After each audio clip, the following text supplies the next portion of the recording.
Dahil sa kahirapan ng buhay, bata pa lang ako, natuto na akong mangarap.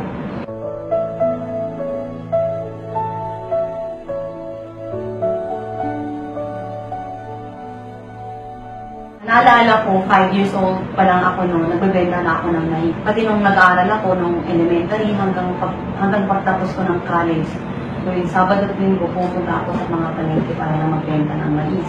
Kailangan kong gawin kasi para meron akong pamasahe, para meron akong allowance sa school. So thankful na dahil nga doon nakapagtapos talaga ako ng pag-aaral ko sa kolehiyo. Nung pag-graduate ko, sa sobrang gigil ko na magkaroon ng trabaho, lumuwas ako ng Manila para maghanap ng trabaho. And nakakatuwa, nakahanap naman ako. But then, sobrang na-disappoint ako kasi hindi ako nakapagpadala sa bahay. Kahit 500 pesos na para lang pambili nila ng grocery man lang, hindi ko mapadala kasi sobrang liit ng sahod ko.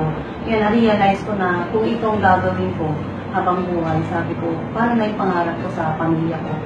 So, nag-decide ako na why not mag-abroad na lang. Kung ganito rin lang na maghihirap ako sa Pilipinas at sobrang konti pa yung sahod ko. A few weeks later, lumipad na ako puntang Hong Kong.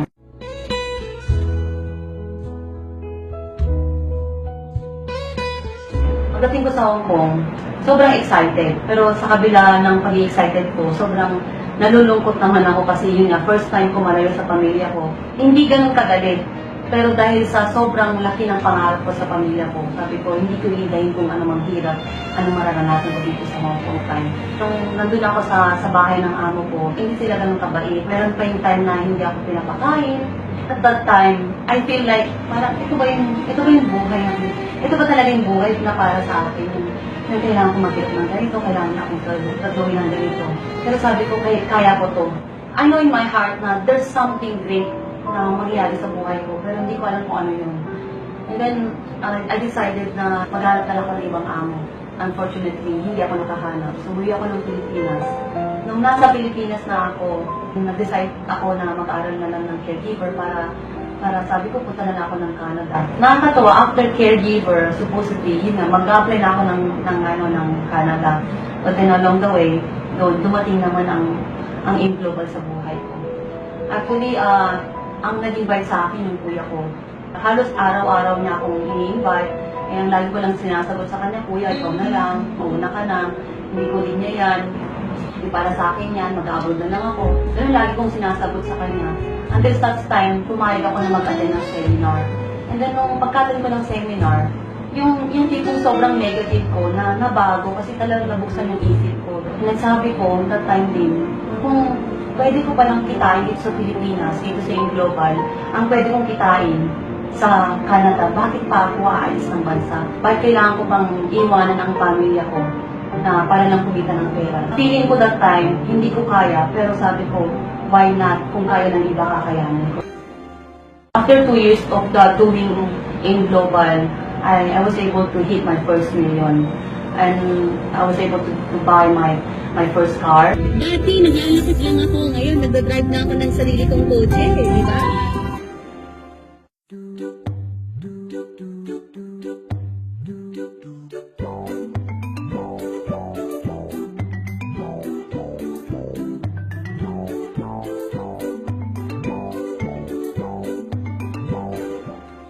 Nang dahil nga sa AIM Global, yung pangarap ko dati, nung pauwi ako galing sa Hong Kong, sabi ko, hindi ako babalik ng Hong Kong para magtrabaho, kundi mag-travel na lang ako. At ito nga po, pabalik-balik na po kami ng Hong Kong.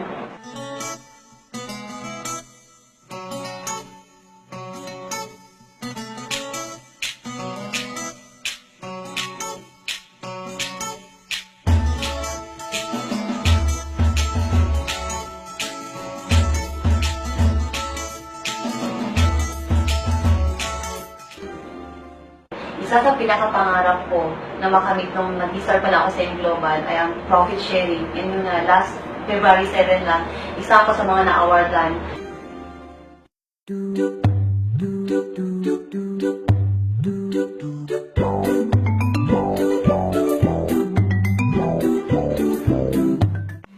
Isa rin sa pangarap ko nung bata ako ay ang makapunta ng Amerika.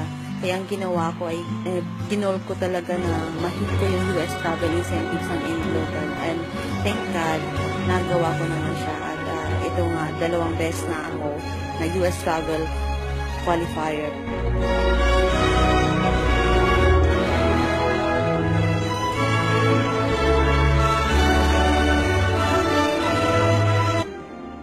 I feel so blessed na hindi lang ako yung nababagong buhay, kundi kasama ko buong pamilya ko.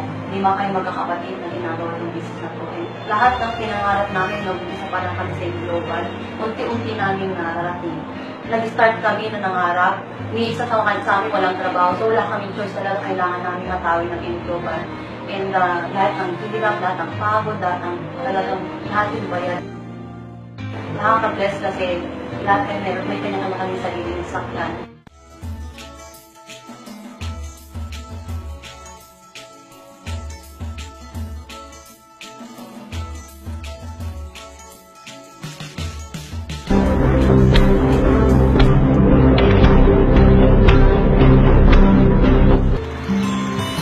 Sabi na magkakasama kami sa buong isang bahay na maliit na bubur-bubur kami doon, isang pamilya. And right now, may kanya-kanya kami sa buong bahay at may kanya-kanya kami mga labiling properties. Kasama ko asawa ko na ginagawa ko ito.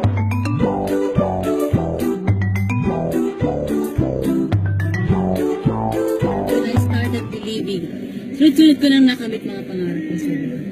Ang desire ni Lord sa atin is to live in prosperity. Bago mo matamasa yung mga kailangan mo tamasa sa buhay, kailangan pinagtatrabawan lahat yan. When you want God to move in your life, you need to move in faith.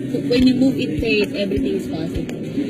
Lahat ng gusto mo na mangyari sa buhay mo makakamit. Guaranteed yan, 100%.